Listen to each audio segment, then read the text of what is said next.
Welcome to Trailer Geeks and Teaser Gods. I'm your host, Corey Nathan. This is where we get to speak with the brilliant and creative people who make the greatest coming attractions, movie posters, and digital campaigns of all time. Truly of all time. That's what this series is about within Trailer Geeks and Teaser Gods. This program is brought to you by 2496 Sound and Music Design, the best sound design and music elements in the business. We are also brought to you by the Golden Trailer Awards and by Soundstripe, the best royalty-free music for video, ads, and film. And without further ado, enjoy this conversation, our continued tribute to Andy Kuehn. All right, thanks for joining us again for this season of a tribute to Andy Kuehn. It's great to be with Benedict Coulter again. I feel like you're my producer and my co-host and my partner in crime. It's good to see you, Benny. How you doing? Good to see you, Corey. Hey, Uh, Mark.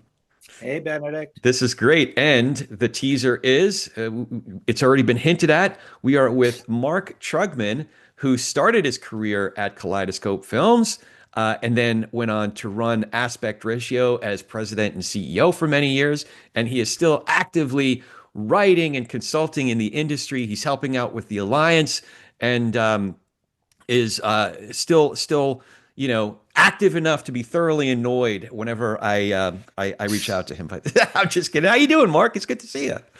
Doing very well. Thank you, Corey. It's good What to was see the you. so that Truggles or something? Truggles and Gump. What was the there was some cute little name that you had for your company, Truggles and Gump or something like that. Well, am I not remember? Truggles was what Matthew Cohen used to call me. Okay, Truggles. I We love all it. had nicknames. Yeah. I don't know. What was it called? I don't know. I'll have to find it. It was something. It was like some stupid thing.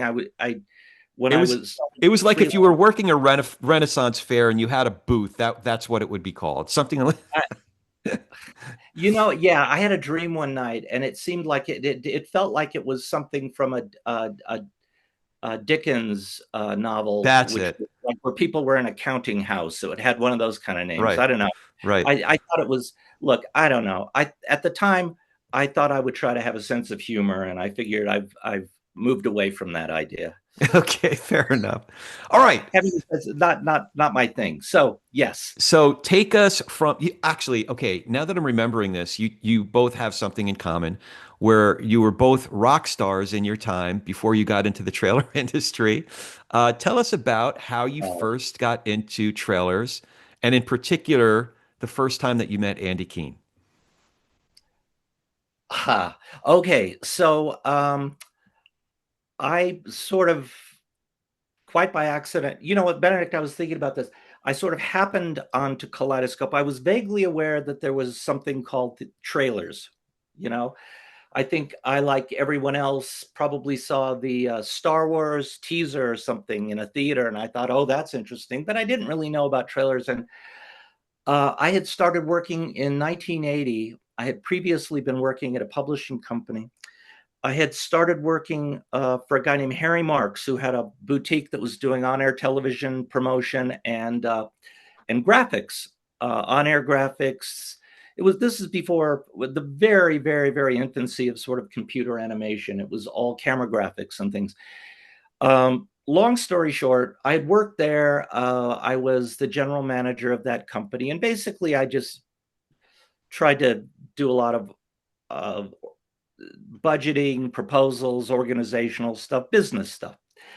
There was a young art director working there, a guy named Mark Kirkland. And uh, at one point, we started a small graphics animation production company. At the time, we were doing a lot of work for ABC Television and their campaign film. So we started a animation production company in order to sort of service that client and service our business. And Mark was one of our animators and one of our designers. And through Mark, and he introduced us to Kaleidoscope Films through Benedict. I didn't know this, but he and Benedict, Mark's father was married to Benedict's sister. I don't know if at the time she was, but anyway, so Mark knew Benedict, and Benedict suggested to Mark that they come in because Kaleidoscope was buying a lot of graphics. So I would attend meetings at Kaleidoscope and come in, and they would give us these storyboards or give us these projects, and we would do titles for trailers. And sometimes I think that we did the teaser for Twilight Zone movie. That was we produced that for Kaleidoscope. Benedict, I will just tell you, sorry, Corey, but the first job we did for Kaleidoscope, uh, we were just a graphics company. And I remember Dave Baird was the editor, and it was the end title for the Police Academy, either a TV spot or a trailer. I can't remember what it was, but David Baird was the editor, and he said, we shot the graphic that was designed, and David Baird said, I remember we got the film in, uh, and he said, yeah, just put a 2-pop on it and send it over. And all the guys I was working with, they were all animators. They were film graphics guys. None of us knew what a 2-pop was. So somebody just said, oh, I don't know. I think it's something that you do toward the head of the reel. And so somebody took a like a single hole punch, like a paper punch, right? And they just arbitrarily just boom, put a hole in the film in the graphic. And we sent it over to Kaleidoscope with the negative and said, here's your graphic. And I remember like a day later getting a panic call for David Baird, who was yelling at me, telling me the whole thing was out of sync. I don't, that's a little inside baseball, maybe, film stuff. None of us knew what a 2-pop was, and the fact that we had to do it there in order to sort of sync up to their rough cut. But so that was my first experience with Kaleidoscope Films. We'd go over, and I remember we would meet with Steve and Bob Harper in particular in Oh, Steve's office. yeah. And Bob and Steve would run the meeting, but Bob would always come in and kind of look over Steve's shoulder and smile at us and nod his head. Remember, I called Jeff Smith one day and I said, Jeff, I'm doing work for this company called Kaleidoscope. I'm dealing with this guy, Steve Panama, but who is this young guy who owns the company? So Bob was acting like he owned the company. He he Well, he was faking it till he made. Well, he went on to run Fox, right? He he became was the quite vice a. chairman of Fox. Yeah, Bob was very poised. He had a, I don't know. He had a lot more class than the rest of us, probably. Um, anyway, as Except it for turned Andy, of out, course. except, well, I hadn't met Andy yet. Okay. So I'd only met Steve, and I'd met a couple of editors like Dave Baird, Rob Hahn, who was an assistant there. Um, and I had I had left Marks, and I had purchased this graphics company from Harry Marks called Novacom. And it was my first foray into being an entrepreneur, and I hated it. I had no Hmm. business being there. We didn't have, I mean, we were barely surviving. I mean, it's like every day I kept thinking I was going to have to come to work and padlock the doors because I couldn't make payroll. So, at some point, I remember I talked to the guy who was my partner, a guy named Jim Girk, and I said, "Look, Jim, I just can't do this. It's too stressful. I'm not adding anything. I'm gonna leave." And I called Bob, and who was my client, not more so than Steve. And I said, Bob, I'm leaving the business. I just wanted to thank you for supporting us and giving us work. He said, well, what do you want to do next? I said, I don't know. Your job looks pretty good. And he said, well, you can have it. Ha ha. And we laughed. And a week later, I got a call from Steve. And he said, Bob's leaving. Remember, at that point, Bob was going to get out of the business. He was going to run his wife's career. Um, and Steve said, I said, well, Steve said, would you be interested in replacing Bob? And I said, well, yeah, but I don't know anything about your business. He literally said, he goes, I can teach you everything you need to know about trailers in 2 weeks. But you have skills that would be valuable to the business, or business skills. And I said, I would love it. It was like a fantasy. So he said, come in and, come in. He wanted me to meet Andy. That was the first time I met Andy, when I came in, and Andy was sitting in uh, his office with his big desk, and he was wearing a caftan or something, and he had a, remember his Bustamantes, his like the parrot on the swing. Yeah, Um, he would buy those in Mexico. They were yeah. hidden. Anyway, he said to me, it was so funny. I remember when I was with Harry Marks at one point, I had heard about the trailer business, and I thought, well, promos and trailers, it's essentially the same thing. We have this still the same competencies, the same skills. We should get into that business. And I remember I mentioned it to Harry, and he said, "Oh, you don't want to be in that business." He said, it's all graft and drug addicts, Oh you know? God. So I said, okay. So anyway, I came in and I met Andy. And the first thing I remember Andy said, he goes, "So I understand you've been working for a guy named Harry Marks on air promo, Marks and Marks." I said, "Yeah." He goes, I hear a lot of bad things about that business." Same thing, evidently, you know. But anyway, I had a very nice conversation with Andy, and uh, he didn't ask. I mean, we just talked for a few minutes. It was very, very pleasant. I can't remember. I said one thing to him, and I wish I could remember what it was, but I know that I had somehow had insulted him or gotten way out over my skis on something. That's something I said to him. But he just sort of paused for a second and looked at me, and he said, "Okay," but it was okay. I mean, I so I came into the business, and in truth, um, you know, my I guess I have to explain what it was like coming to Kaleidoscope in 1985. It was a very small company, right? There were, I think, four editors. There was Benedict, Tom, Greg, and Rick Goldstein. They each had assistants. Occasionally, they would bring in a freelancer, but not very often, and it would come in from a very, very small pool of freelancers. Margie was our writer. Vince was there, Vince Arcaro. And then there would be some runners, but it really wasn't much bigger than a handful of people, you know?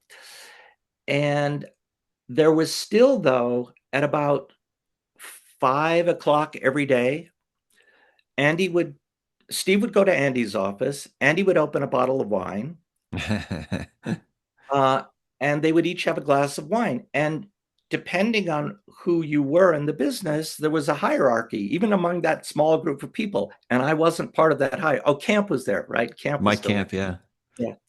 Yeah. We weren't part of that hierarchy. Benedict could go in, Tom could go in, Margie could go in, Greg could go in, and they could sit there, and it was like a cocktail hour, I guess. It was very, very social, and it was very civilized. And you could sort of walk by the door and kind of look longingly in, but you knew you weren't invited. And that Oh, was fine. You weren't invited until you were invited. And that was really a rite. I mean, that was a rite of passage. That was sort of like, oh my God, I've finally arrived. that's great. Um, it was, you know, it was such a different, everything about the business was so different than when I came into the business. I literally would follow Steve around, right? Mm. If he had to go into an editor's room, if Benedict was showing a cut on a trailer, I mean, I would be there simply to watch, to pay attention, to take notes. If a client was there, I took a lot of notes.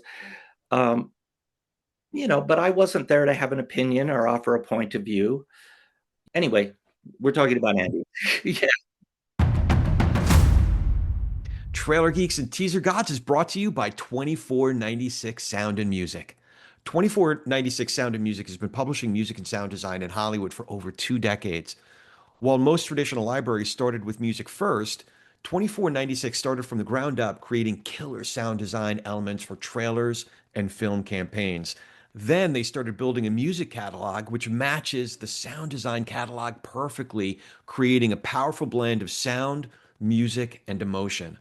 Their founder, Lenny Jones, who's a pal of mine, really good guy, he is a motion picture and television sound editor with credits on top shows including Ancient Aliens and Unsolved Mysteries. 2496's sound design can be heard on current trailer campaigns, including many of the summer's box office hits.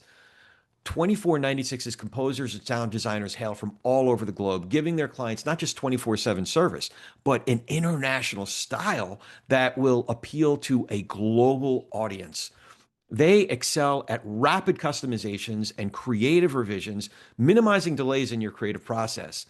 If you're looking for the sound of the next for your next trailer campaign, check out 2496 Sound and Music at 2496sfx.com. That's the numbers 2496 and SFX like sound effects. That's 2496sfx.com.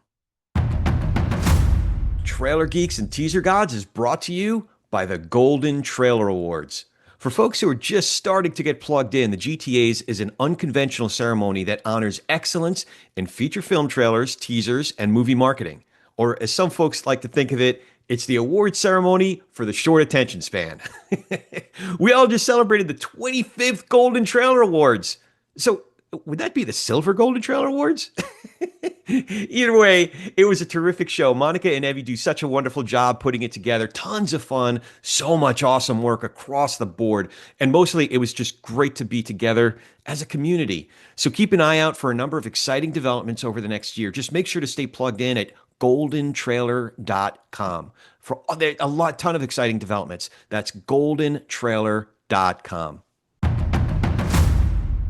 So, Mark, I was thinking about your career, in particular the chapter at Aspect Ratio, and one of the unique things about you is that you weren't just leading the company, you were raising up, if you really think about it, a generation or two of other leaders of the industry. Because Rob and Steve were I forget what the title was, but co-creative director, president. Yeah. And then they went on to form Workshop together, which has had many years of success. Then it was Ando and Justin King Hall that left and started Transit. But they really came into their own under you. You could look at Skip. You were very, when Skip first started Skip Film, you helped to incubate that company. Later on, even, you look at the next chapter after that, even LaGorner and Ben. Ben went on, is now a partner at Rave, and LaGorner is a partner at Major. So, but that's something that was very much in the tradition of Kaleidoscope. Just this week we talked to obviously Benny, and Mike Camp had Acme, and McClatchy had McClatchy Film, and so many people that had, Paul Rollins ran, or Clive and Dawn. And Rick had BLT that Paul ran their AV for many. So it was just this tradition of raising up the future leaders. Is that something that you learned from your time at Kaleidoscope? That was the way Andy and Steve ran the company. I mean, Steve was much more hands-on, but I mean, he wasn't hands-on in the sense that people are hands-on now. Both of them, that's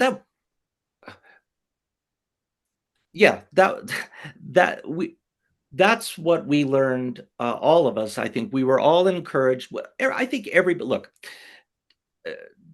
The language of the business has changed a lot, but Benedict, Greg, and Tom in particular, they weren't expected to need a lot of hand-holding. They were given a campaign. They had direct contact with the clients. They were a very, very active part of the conversation, and they were expected to produce as much as edit. They would sort of run their own rooms. And that's just the way it worked. Andy would never come in and tell you what to do. If he took an interest in a campaign, he would come in to be nurturing, to encourage you, to be supportive, to be positive. I think, and Steve in much the same way. I mean, Steve would like to fiddle a little bit more, but he didn't fiddle that much. I think that, so what we learned from them, Steve and particularly Andy. Let me just say one thing about Andy too, which is, I think, and all of us, I think, have come into the business with this attitude, and I think we could all be grateful for our relationship with Andy. Andy was the most passionate, um, supportive, enthusiastic um, person I've ever dealt with. He loved the business. Mm. There wasn't an ounce of cynicism in Andy, or I don't believe in anybody in Kaleidoscope when we were there. You know, he he sort of imbued that in us, and we got in. I think, I don't know, Benedict, how you felt, but I always felt like when I was dealing with Andy that I was actually getting to deal with kind of old Hollywood in its most glamorous sense. You know, it really felt like the legacy of the industry was sort of centered in his office. Steve had his own relationships in the business too that were fun to talk about and interesting, but Andy just had this aura. I mean, you know, I would see him come into a room with an editor who was struggling. I would never see him criticize or tell somebody you're doing it wrong. He would, and you would be there and you would watch the way he would work with these people. And again, he wasn't that hands-on when I was there, but he would still take an interest in the work, and he cared about the quality of the work. I mean, he always felt very, very strongly that it was his name on the business, even though it was called Kaleidoscope. But um, he would just, he would know how to encourage people to believe that they had the ability to solve the problem that they needed to solve. Mm. And so, in that sense, I think that we all were able to go into the business after we left Kaleidoscope. And, you know, it was an interesting thing, too. Other than the fact that every time one of us left, we probably got threatening letters and they said they were going to sue us, Steve, anyway.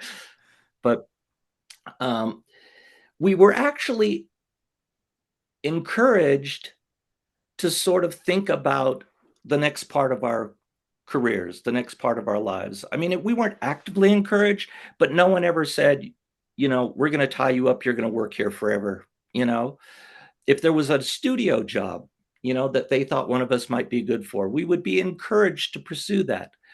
Um, so I don't think Andy and Steve, um, they weren't proprietary about staff. It was just, you know, people didn't leave Kaleidoscope because we were held there under contract. They didn't leave because it was an amazing place to work. Yeah. You know, I Yeah. mean, it's That's great. There were other whoops. There were other folks in the history of the industry that came up. I mean, Kaleidoscope was really the first in a lot of ways, but there were others that were early to the game of being entertainment advertising agencies, New York as well as L.A. And the norm was to have folks that whose management style was more heavy-handed, to say the least, and in some instances, more than heavy-handed. But it sounds like Andy had a way. Before we hit record, you said, I don't think I've ever seen. You can count on one hand how many times you saw Andy angry, for example. but but that wasn't the norm at that point. Now later on, you got companies. I remember Benny the first time you and I met along with Tim at Trailer Park. It was not the first time that I heard the words, "Hey, there's no screamers here." You know, the no asshole policy. You, Mike, and Barbara at Ant Farm 2. It was a new generation of trailer companies.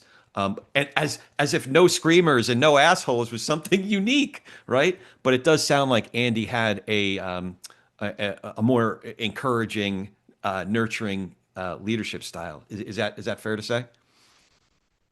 Oh yeah, I mean, you know, I I don't know. There were so many things about Andrew that were just, you know, that were sort of fun and interesting. Like, here you have this guy who has this fabulous house on Hollywood Boulevard.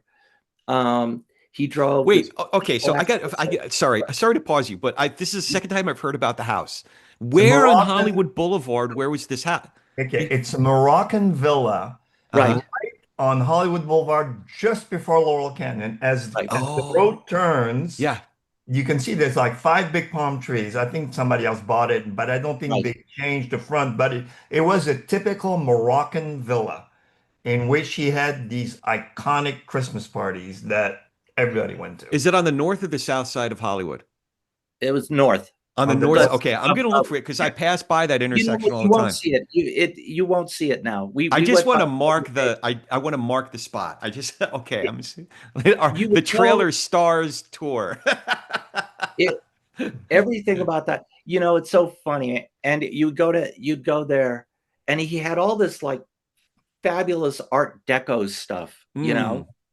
Um, and he'd have a spiral staircase and upstairs, and there would be his his master bedroom. And Benedict, whether one or two guest bedrooms upstairs, I can't Yes. remember. Yeah. A couple of guest bedrooms. But there was this landing outside, and it had this banquette, this built-in sofa, and this circular room. And all through the room were all on all the walls were pictures of Andy and Troy Donahue, and Andy and Rock Hudson, and Andy, you know, uh, and it really was. I just don't know how to describe it other than the fact that it was everything. It was like magical. Um, and you'd go there, Andy. There would be times when Andy would ask me to stop. This is a little later. This is after you gone, you were at Trailer Park, and he'd ask me to stop by on the way home, if I could stop by and talk about certain things that were going on at the office. And you'd go in it, it didn't matter if it was in the middle of the summer or the middle of the winter, it didn't matter. And Andy would be sitting there by his fireplace, which would be blazing. Um, and we'd sit there in these two big wing chairs, and Andy would be in his red velvet smoking jacket, you know, holding a huge glass of wine, and you would just sort of sit there and talk. And that, it would have these very, very uh, interesting conversations. It was he was a character. There, I honestly, I've and Benedict, do you remember his Versace coat, his Versace Oh yeah. Oh sports yeah. coat with the Yes. different panels, the Yes. different colored panels? I I saw that. I saw we were in Las Vegas at Show West. Remember? Oh, so we were in Las Vegas at a Show West, and Andy was wearing that, and I said something. I said, "Wow, that's quite a jacket." And he said to me, he goes, "Kid, it's Versace. You can't afford it." This is great. I so wish I met him. He died. I was just getting started in the industry, and he died, I think, in 2004. He So, was a heavy smoker, mm, unfortunately. I mean, he smoked his Marlboro Lights, I think, all the mm. Yeah, and time. then he would say, "I'll read the copy for this. I want to go Right, back to this." right. I'll So read he the would copy. he would put himself as a narrator on some of the presentation. Yeah. Now playing. Did his voice ever get into the final cut? I don't think he ever made a final cut, but he was our temp guy for a lot of times. That's great. That's great. And he had a great voice. I Yeah. That totally resonates. So contemporaries of his. I don't know if I've ever told this story on air, but I won't say who it was. But there's a filmmaker, very renowned filmmaker that I was helping out. And Benny, I know you know this person very well, actually. But one time I had a good track record of introducing him to really good people. But one time I was ambivalent about one person because the person had what looked like a good resume, but I knew that he wasn't the right person for to meet with this filmmaker. Uh, and literally, so the meeting was set for, let's say it was 11 o'clock. And literally by 11:05, I get the call from the filmmaker with a voice just like that. And it goes, Corey, I'm only going to tell you this once. That that guy doesn't belong in the same room with me. I think Benny knows who I'm talking about. Oh man. But that's I that remember well. what's that? I remember well. But I had a pretty good track record. Other than that, I had a pretty good track record with him. Trailer Geeks and Teaser Gods is brought to you by Soundstripe. So if you're an editor, a producer, a creative exec, a music supervisor, or even a podcaster like me, if you're a content creator of all stripes, if you will, and you're looking for the perfect library of music and sound effects, check out Soundstripe. With over 10,000 high quality tracks, including music from Grammy winning artists, Soundstripe makes music licensing hassle free. Believe me, I've tried it. I've been on there, I've navigated around. It was really terrific. It was really easy to use.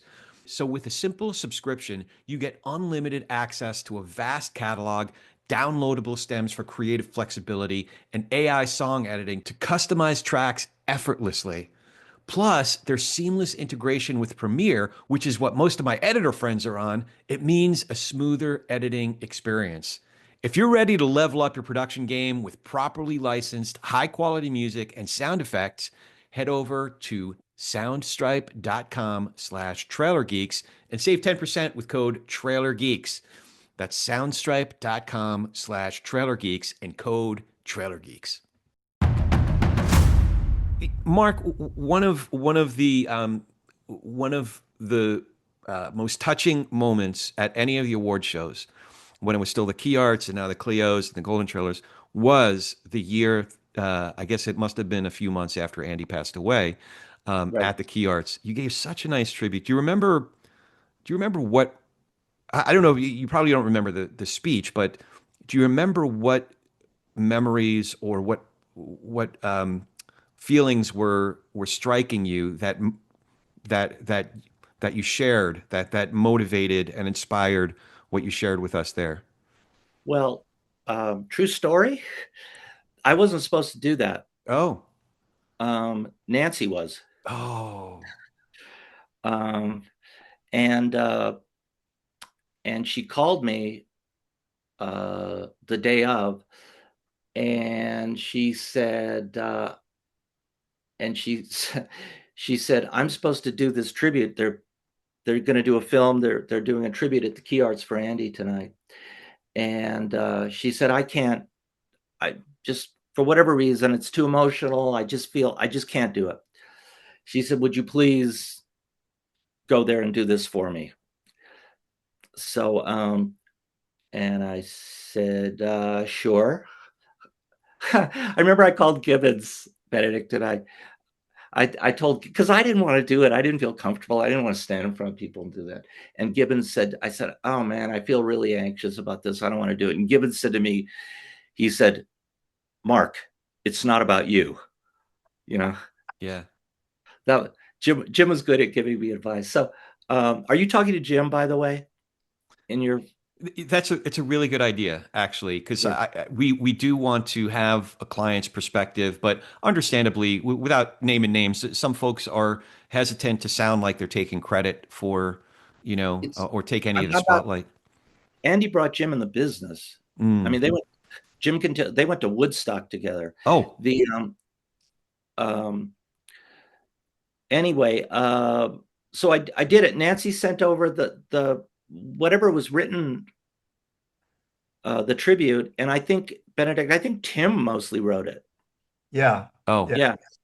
And I went there to the rehearsal and I sort of changed it a little bit because, it was it was written for Nancy. It was like, there were a lot of things like he was the sexiest, most glamorous man I ever met. And Nancy Big Nancy insisted that I didn't take that line out, that I don't want you to take that line out. Well, of But course not. You can still pull it off, man. we changed it a little. But Okay.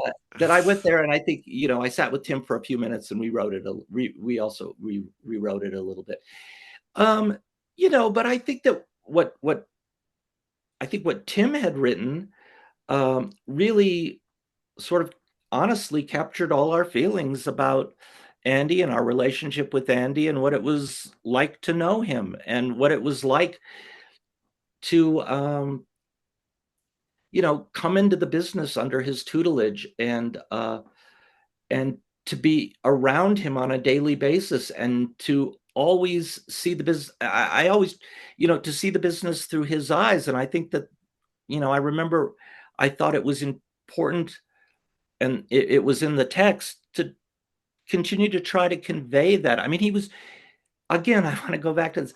He genuinely never lost his passion, and it every single day for me that I was in the business, I was able to feel that it really was a privilege to be able to do what we got to do. Yeah. You know, and that is 1000% attributable to what I learned, you know, and from him, from being around him.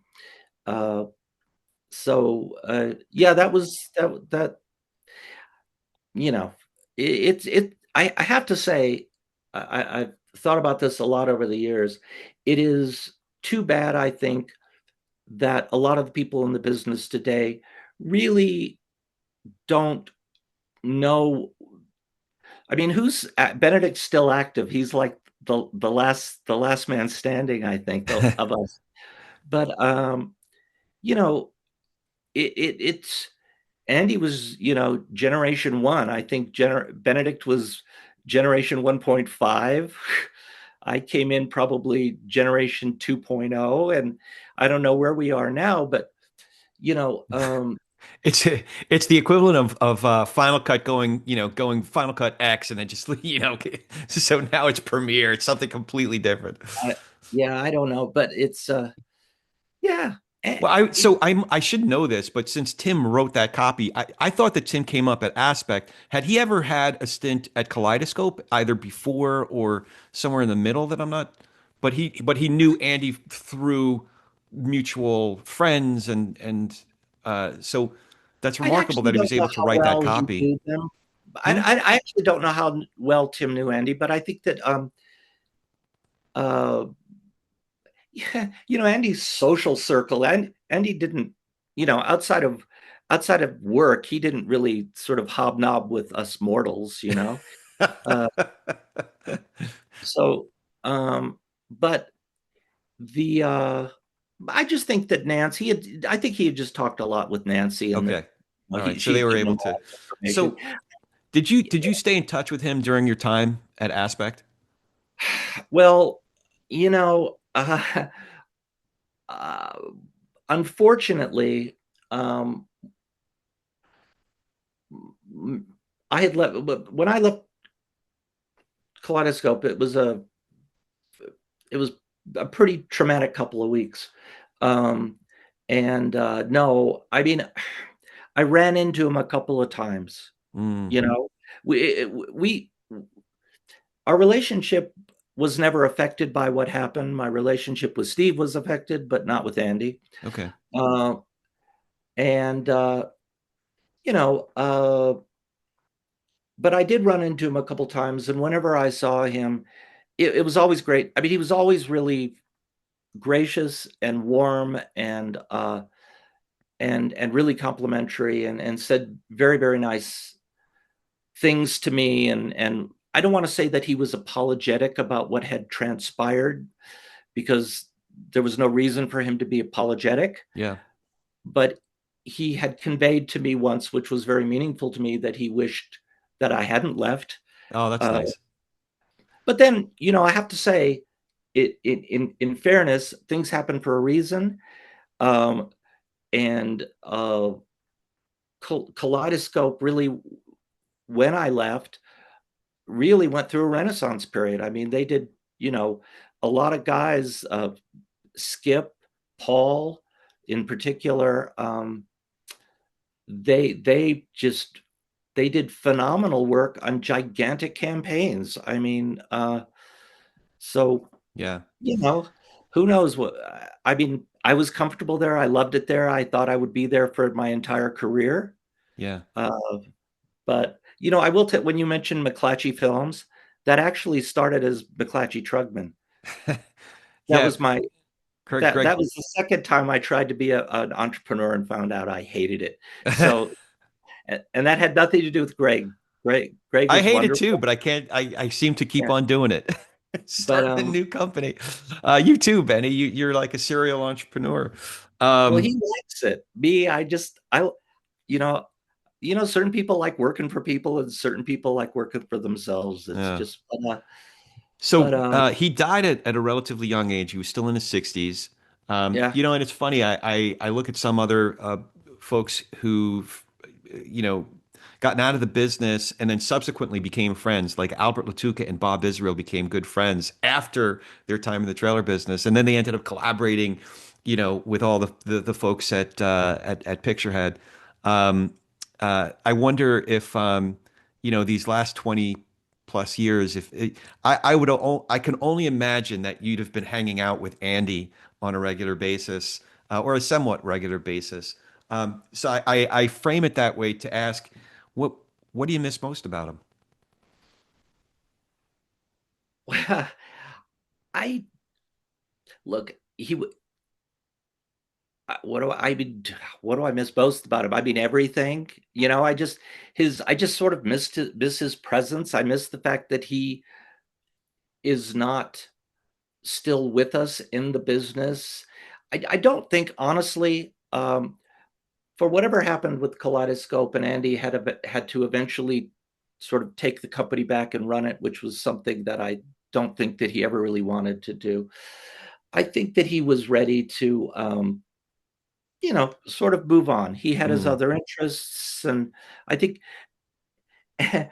Andy was someone, unlike a lot of us in the business who never developed any interests outside of work.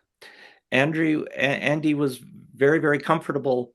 I mean, he liked being in the office and he liked doing the things he liked doing, yeah, but he certainly loved his place in Laguna. He loved his friends. He loved, you know, all the other things that had nothing to do with making trailers or advertising. And um, so, uh, I'm not exactly sure that he would have. I think that he would have sort of made a graceful exit. yeah. Uh, But I would but imagine the relationships would have been what he he, would have circled back around to, at least on occasion, right? it's a funny thing. Of all the people that worked there, of all the people he met, I mean, honestly, when I think it's fair to say Andy was closest to Benedict's class, Oh, the first class, to Benedict, to Greg, to Tom, who obviously is can't be with us because he's no longer with us. yeah, Um, he was close to Margie, very, very close to Margie. There were a couple other people in the business. What was her name? Bennett, Karen Levitt. Yes, Karen Levitt. Karen Levitt, who passed away at a very young age. He was close to his niece and Peterson. Jim, yeah, Yeah. his nephew, and then his friends. So, you know, I think that the rest of us were people that he liked well enough, yeah, but I don't know that he. I think for myself, Corey, I would imagine that I would have retained, because I came very close, as I talked to you in the other episodes, that we became really good friends and we went on vacation together to many places. Um, I remember running into him after I had left Kaleidoscope, and I was at Aspect, and I was working on the Beatles thing, and my wife and I were staying in the Covent Garden Hotel, and we walked down, and there's Andy, and hey, how are you? And he was very kind, he was very sweet. I remember when we walked away, my wife said, "Who is that?" And like she thought it was a movie star. I said, of "That's my course. old boss." So I would imagine if Andy was still around, that probably I would go and see him in Laguna or see him in Mexico because we had developed a really strong friendship. And I really feel that he would still be kind of he would love kind of hovering over us and probably being very proud of what we all went on to do on our own. As Mark said, when I left Kaleidoscope, Andy was very gracious. He understood and he supported me as he supported me on all my artistic choices. Steve, not so much, but Steve was, I think, more just hurt and disappointed. And I've experienced that in my own company at Trail Park when the major people left. it's a hard pill to swallow until you realize you just did it yourself, and Yeah. you can't be mad at somebody for, pursuing their own dreams. But I would imagine that I would probably have, kept some kind of friendship and probably stopped by the Moroccan villa for a cocktail on the way home or something. Yeah. Yeah, that's great. He loved, I mean, he loved his kids. I will say, I mean, he loved entertaining us with stories, um, and hearing stories. Uh, he, but yeah, look, again, I just think it's such a shame that he didn't live long enough. Um, I don't think that the business would be a different business now had Andy lived, but I think in a way it might be a slightly kinder business now had he Oh, that's lived. interesting. Were you at Kaleidoscope when the Academy Awards stint happened, where he was in Oliver Stone's seat? Yeah. There was an incident, Corey, when Andy was very good friends with Oliver Stone's mom. I think Okay. Madeline Stone, and Madeline took him to the Academy Awards with him when I don't know what Oliver was nominated for Best Director. And I guess during the break, he switched seats with Oliver and sat in a seat. And when they announced the best director, Scorsese and Spielberg, and and Oliver Stone, there's Andy sitting there smiling. We all fell off our chairs. We couldn't believe it. It was That's just, great. That's great. Well, I have a couple more questions, and one's not really a question. And that is, Benny, do you have any questions for Mark? And Mark, do you have any questions for Benny? so my question is kind of, and I've always wondered how. Because when you came in, we were already pretty nutty, all of us. And obviously, I was out to lunch with all my drug and alcohol abuse. So I was wondering, you were always so kind of didn't seem to be affected by what you had to deal with us and navigate Steve at the same time. How did you feel about all this? Were you like, oh my God, this is really handful. We got to send a messenger to get Benny out of his house because he's not here. He was up all night. Well, you were usually in your office in the morning when you were up all night. So we never had to send a messenger to get you. Uh, how did I feel? I have to tell you, those were the days when I was working there. I found it, I was, I, I wish we could all be still like this. I couldn't wait to get up in the morning and go to work. Every day for me it was, eh, I mean, it was I guess a novelty. I couldn't believe I was doing it. I couldn't believe that I was working with these people. I just couldn't believe I was. I mean, everybody was so unbelievably. First, our three.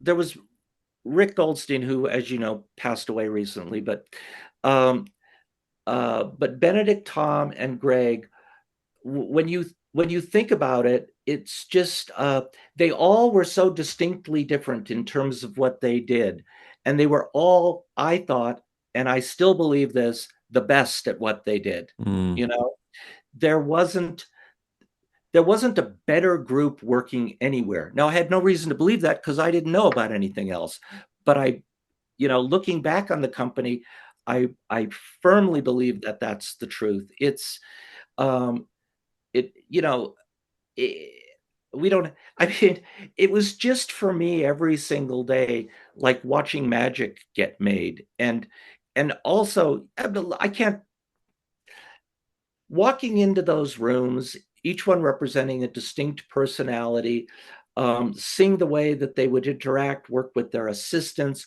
work with clients, would sit there and just um, I remember my daughter once looked at an album and she said, "How does these work?" That's the sort of the way that I can look at film, and now I can look at uh, splicers and all that other stuff and say, oh, I get that. Now you look at nonlinear and say, I don't know what the hell they're doing, right?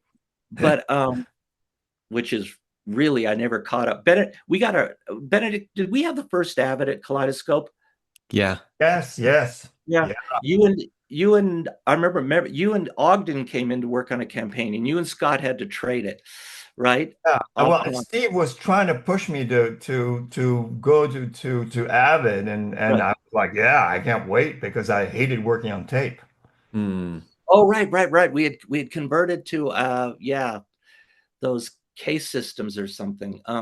Those were awful. But watching, so how did it didn't seem that crazy. I mean, there were things that were going on that I just sort of took like, okay, this is the movie business. I guess people do stuff like that.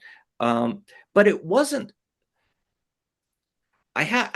these guys operated on such a high level that even with all the sort of the abuse, nobody ever missed a deadline. Nobody ever dropped the ball on a campaign.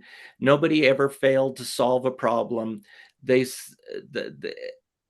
It just, everything happened and everything happened. I maybe I'm remembering selectively. We never had an unhappy client. We never had a job taken away from us.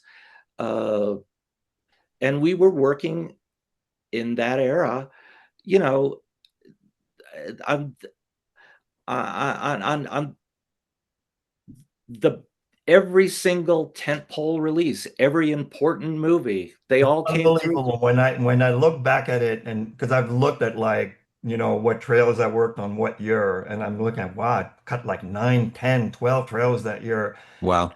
and thinking of what you were saying, how small the company was compared to what they are now. I mean, it's Yeah. like the amount of stuff we did, and it was, yeah, you're right. It was all the top stuff. Okay, I'll tell you this. The first time I don't know if Benedict remembers this. The first time I went into his room when he was cutting on a campaign, he was cutting on the I think European Vacation TV campaign for Joel Wayne. I think that was Vacation had been earlier. And he went in and he showed, and then Joel came in. It was the first time I had met Joel Wayne also. And I remember the first time he came in, he looked, and I remember, do you remember what he said to you? You showed him the spots. He said, Benny, he goes, I love you, but I hate him. Booby, I love you. I hate him. Right. That's great. All right, Mark. So, Mark, yeah. do you have questions for Benny? Do I have questions for Benedict? Yeah, my question for him is, how the hell do you have the energy to keep doing this? Listen, I love doing it. It feeds me. It just absolutely feeds my soul. It is something very interesting that it's funny how life, moves and goes in circles in a way that I find myself now where I can relate to what Andy was feeling because I have discovered some young new talent who are just absolutely amazing, who inspire me. And I still, as you did, as Andy did, as we all did, I love doing it. And I've been fortunate enough to assemble a small group of incredibly talented people that same thing, I look, they are what we were at Kaleidoscope. They're producer editors. The stuff they send to me is 95% there. It's like I barely have to do anything. So it's fun. It's not difficult. It's fun. And, it's the same thing. We have a great group of, a loyal client that come back to us and like to see what we do. So I love doing it and I love cutting. I'm still cutting. I cut every day. If you love doing something, why stop? It's so funny that sorry, I just have to do be fanboy on Benedict a little bit. There are certain people, I don't know, like there's certain types of music when you listen to it, you just have this emotional connection. I don't know what it is about it. It's the song or the voice or the instrumentation, but you were just sort of moved so emotionally by it. And every time you hear it, you have the same reaction. And I remember Benedict's work, and I don't know, I could probably cite 1,000 campaigns, but you'd walk into his room and, I think Greg had that ability with certain things as well. I remember, like, but you'd walk into his room and you'd see something he would cut. Uh, and it was just, first of all, it wasn't like what people were doing at the time. There wasn't a traditional narrative structure. There wasn't a voiceover that was sort of leading and telling you what to think or what to feel. And the musical choices were always like crazy and unexpected. And I remember even when you had left and gone to Aspect or the work that I knew that you were doing at Trailer Park, you would still see it and it would still be the same thing. You would look at this thing, and as a competitor, of course, there's this part of you that's saying like, well, I don't really want to like this, especially when you're doing a show west and all the other stuff's coming in, I don't want to like this. I could do it better. But and you'd see it, and I still remember all that work that would come in, and you would just get a chill, and then you would realize, yeah, that's why I love doing this, and I think you gave it to me more than anybody else. Oh, I've that's seen a great. lot of good work from a lot of good editors, but man, the rock stars, the superstars, the Beatles are always going to be the Beatles for a reason, right? So, Beatle Benny. That's good stuff. That's good You're stuff. very kind. You're very kind, Mark. Well, we certainly covered a lot, and I really appreciate your thoughts, Mark, and good as always to hang out with you, Benny. You just, the thoughts and memories and understanding of Andy, his influence on you, as well as his impact on the business as a whole to this day is really helpful. But having covered so much, is there anything important that you wanted to add before we wrap it up, Mark? No, I don't. I don't want to get into the personal anecdotes. Come on. Just No, give us one. Give us one. Give us a song, love. it's just no. I honestly, I love.